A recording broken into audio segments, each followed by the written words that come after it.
Hello everyone, good evening all of you. देखिए, आज यहाँ पे डिस्कस करने वाले प्रैक्टिस सेट नंबर 142 और आपके एग्जाम के लिए काफ़ी एक महत्वपूर्ण है। और 24 स्टडी सेंटर के ऐप है ना, हम आपका प्रीवियस ईयर का मॉक टेस्ट अवेलेबल करवा दिए, ठीक है। ताकि जब भी आपको मन ना लगे, प्रीवियस याद रखिए, मैं प्रीवियस ईयर के जब आपको मन ना लगे या जब कभी फ्री हो, तो आप आराम से जाके देख सकते हैं मॉक टेस्ट, बिल्कुल फ्री ऑफ कॉस्ट। यहाँ पे ऐप को डाउनलोड कर लीजिएगा, रजिस्ट्रेशन कर लीजिएगा, ठीक है।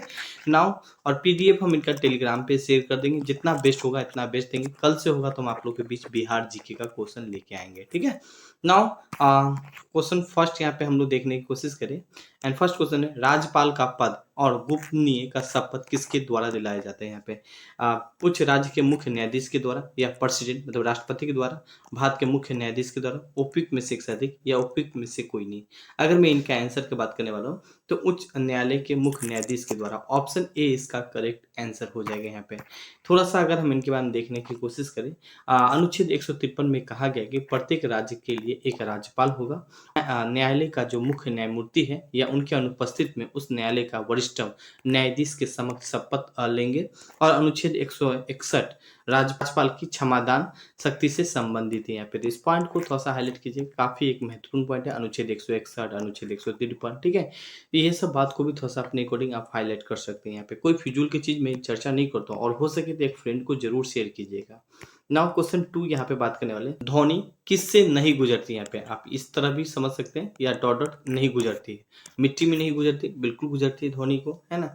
मिट्टी से गुजारने की कोशिश करो, बिल्कुल सुनाई देगा। पानी में भी गुजरती, मगर खाली स्थानों पे ध्वनि आपको सुनाई नहीं देगी। यहाँ पे है ना, जैसे कि वैक्यूम वगैरह जगह पे, वहाँ पे आपको कुछ सुनाई नहीं देगी, है ना।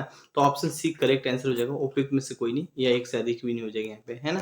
तो यहाँ पे सी को टिकला के चले आएगा। थोड़ा सा इनके बारे में देखने की कोशिश करें।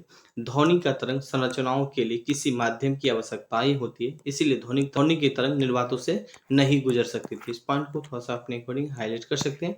नाउ क्वेश्चन 3 यहाँ पे बात करें, भले ही हम क्वेश्चन कम लाते हैं बट कोई बात नहीं, जितना ही क्वेश्चन लाते हैं काफी अच्छा क्वेश्चन लेके आते हैं आप लोग के बीच। यहाँ पे हम क्वेश्चन 3 यहाँ पे बात करने वाले हैं। बात करें यकृत मतलब लीवर किसका सोर्स है। यहाँ पे वसा और घुलित विटामिन का, खनिज लवण का, या प्रोटीन का, उपयुक्त में से एक से अधिक या उपयुक्त में से कोई नहीं।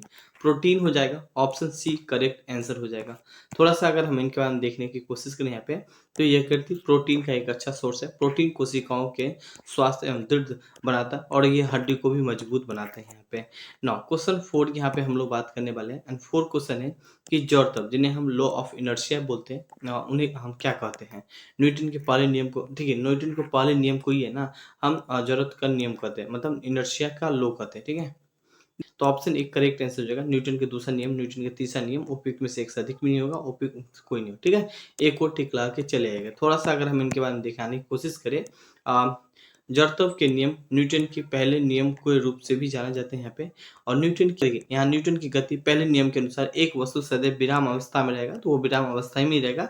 कि मैं आपको इन ये जितना भी पॉइंट लिखा है इनको हम डायग्राम से समझाते हैं, भले हम सेट नहीं किए। मान लीजिए कोई बॉडी है, ठीक है, अभी बॉडी को हम कुछ भी नहीं किए, ठीक है, तो बॉडी विराम अवस्था में ही रहेगा। जैसे ही हम एक्सटर्नल कोई फोर्स लगाए, ठीक है, तो कहीं ना कहीं चेंज हो रहा है ना, तो बस न्यूटन की पहले नियम भी यही बोलता है, ठीक है। जब न्यूटन की गति पहले नियम के अनुसार एक वस्तु सदैव विराम अवस्था में स्थित अथवा गति की स्थिति सदैव गतिशील ही रहेगा, जब तक, ठीक है, जब तक किसी उस पर बाह्य बाह्य मतलब एक्सटर्नल बल न लग पाए, ठीक है, आरोपित ना हो, तो उस वस्तु की गति एक समान दिशाओं में होती है यहाँ पे, है ना। तो इस पॉइंट को थोड़ा सा हाईलाइट कीजिएगा। ना क्वेश्चन नेक्स्ट यहाँ पे हम लोग बात करें 5 एंड 5 क्वेश्चन देखिए, निम्न में से कौन सा तरंग अन्य से अलग है।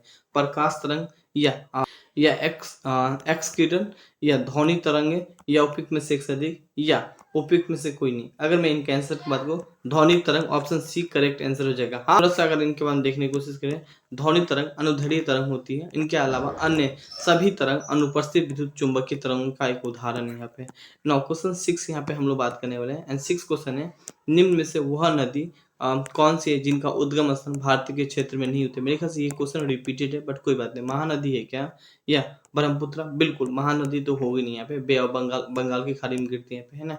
रावी नदी भी नहीं हो जाएगी यहाँ पे, अब ब्रह्मपुत्र हो जाएगी। ऑप्शन सी इसका करेक्ट आंसर हो जाएगा। डी और ई नहीं होगा यहाँ पे। थोड़ा सा अगर हम इनके बाद देखने की कोशिश करें, ब्रह्मपुत्र नदी का उद्गम स्थान भारत के क्षेत्र में नहीं होता है। इनका उद्गम तिब्बत के चेना युंगडुंग ग्लेशियर से होती है, और इसी में मानसरोवर झील भी स्थित है। यह बंगाल की खाड़ी में गिरती है और यह तिब्बत में इनको सांगपो कहा जाता है और अरुणाचल प्रदेश में से दिहांग भी कहा जाता है। यहाँ पे दिहांग भी कहा जाता है। इस पॉइंट को हाईलाइट कीजिएगा, काफी एक महत्वपूर्ण पॉइंट है। यहाँ पे कोई फिजूल का बात यहाँ पे लिखा नहीं गया यहाँ पे, है ना।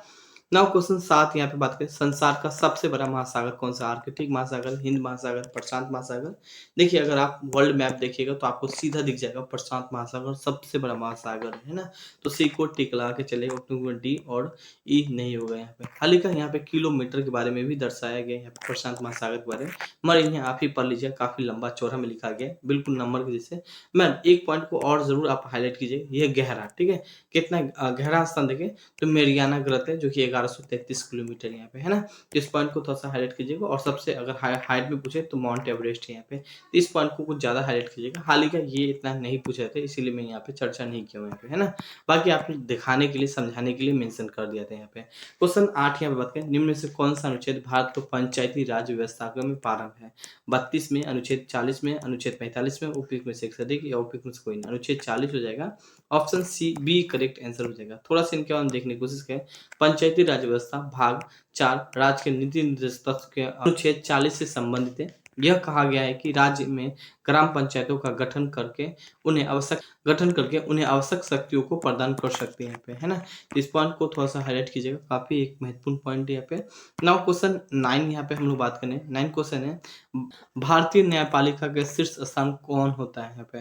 राष्ट्रपति होता है, प्रधानमंत्री होता है, उच्च न्यायालय होता है, या उपयुक्त में से एक से अधिक या उपयुक्त में से कोई नहीं। उच्चतम न्यायालय हो जाएगा, ऑप्शन सी करेक्ट आंसर हो जाएगा।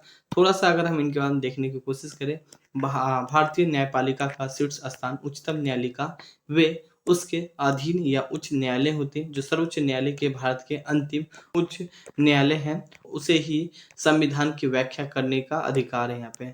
नाउ क्वेश्चन 11 यहाँ पे हम लोग बात करने वाले। 11 क्वेश्चन देखिए, अच्छा मिलाना है एक दूसरे को यहाँ पे। तो भाग 4 का क्या बोलते हैं, मूल करते हैं, बिल्कुल ये इनसे मिलता है। भाग 8 में क्या चर्चा किया, संघ राज्य क्षेत्रों के बारे में बिल्कुल चर्चा किया गया। भाग 9 में क्या किया गया, पंचायती राज व्यवस्था के बारे में बिल्कुल। मतलब एक का 1 हो जाएगा, 2 का 2 हो जाएगा, 3 का 3 हो जाएगा, और 4 का तो 4 होगा ही होगा, है ना। तो नगर पालिका के बारे में बिल्कुल 1 का 1, 2 का 2, 3 का 3, 4 बिल्कुल एक को टिक लगा के चले आएगा। अब यही बात यहाँ भी लिखा गया, किसकी चलो, मेरे ख्याल से ये क्वेश्चन मेरे ख्याल से 2 बार रिपीट किया हूँ। तो यही बात यहाँ भी लिखा गया, जितना भी बात है ना, तो इनको आप एक बार आप भी पढ़िए यार। नहीं है तो हम तो हैं ही, है ना, हम तो रोज आप लोग के लिए लेके आते ही हैं। क्वेश्चन नेक्स्ट देखिए, ये मिस्टेक है एंड 12 क्वेश्चन होगा। रक्त में ऑक्सीजन का परिवहन किसकी सहायता से होती है? ये कॉन्सेप्टेड क्वेश्चन है यहाँ पे, है ना। ऑप्शन देखिए, इरोथोसाइट या लिम्फोसाइट या ल्यूकोसाइट, उपयुक्त में से एक से अधिक या उपयुक्त में से कोई नहीं। इसका आंसर हो जाएगा इरोथोसाइट हो जाएगा, ऑप्शन ए इसका करेक्ट आंसर हो जाएगा। थोड़ा सा इनके हम देखने की कोशिश करें।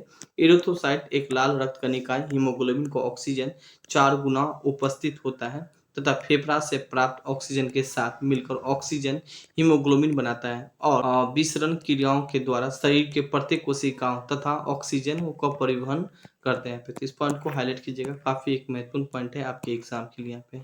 नाउ गाइस यहाँ पे इससे पहले हम आप लोग को बता दें कि देखिए हम आप लोग के लिए टेस्ट सीरीज डिजाइन किए हैं, जाके 300 में टेस्ट सीरीज भी ज्वाइन कर सकते हैं। इनके अलावा हम बिहार जीके भी आप लोग के लिए डिजाइन किए 249 में, हिस्ट्री पॉलिटी ज्योग्राफी इकोनॉमिक्स या साइंस की क्लास भी 249 में ही है।